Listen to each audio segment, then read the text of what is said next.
Akhirnya saya jumpa juga cara berkesan untuk pulihkan rasa sakit di lutut saya. Rupanya mata naga ni memang padu. Siapa sangka? Saya ingat lagi hari-hari yang penuh derita tu. Lutut saya sakit, sampai nak berjalan ke dapur pun rasa macam mendaki gunung. Nak bangun dari kerusi, setiap kali rasa macam ada jarum tajam menusuk. Bila dengar azan, hati saya menangis.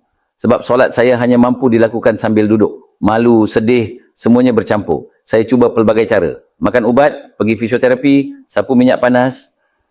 Tapi semua tu hanya bagi kelegaan sementara. Ada hari saya rasa macam nak putus asa. Tapi saya tahu saya tak boleh terus hidup macam ni. Setiap kali saya cuba berdiri lama, lutut mula keruk-kerap dan sakit makin teruk. Ada masa saya terpaksa bertahan dengan tongkat. Walaupun umur saya belum mencecah 50 tahun. Doktor kata sendi lutut saya rosak teruk dan mungkin perlukan pembedahan. Tapi siapa mampu nak bayar kos rawatan ribuan ringgit, saya mula rasa hidup saya takkan pernah pulih. Sampailah saya diperkenalkan dengan Haba Flex. Saya baca tentang bahan utama dia, mata naga, bahan semula jadi yang terkenal sejak turun-temurun. Ia bantu tingkatkan peredaran dan kurangkan keradangan secara semula jadi. Ditambah pula dengan kristal mentol yang beri kesan sejuk panas terus ke tempat sakit. Dan yang paling penting, krim ni lulus KKM.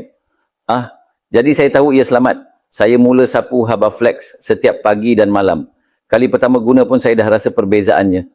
Lutut rasa ringan, kesakitannya mula reda.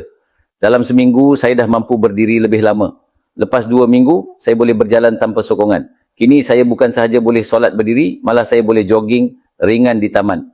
Sesuatu yang saya fikir mustahil sebelum ini. Haba Flex ni macam magic untuk sakit lutut. Tak perlu pembedahan mahal.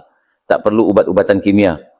Dengan hanya sapuan konsisten, ia mampu pulihkan lutut yang dah bertahun-tahun sakit. Saya rasa macam dapat lutut baru. Ramai pengguna Haba Flex lain pun alami perubahan besar. Ada yang kongsi macam mana ia bantu mereka berjalan tanpa tongkat. Ada juga yang kata mereka kini boleh panjat gunung tanpa rasa sakit. Haba Flex dah jadi game changer. Kalau anda ataupun orang tersayang alami sakit lutut, jangan tunggu sampai terlambat.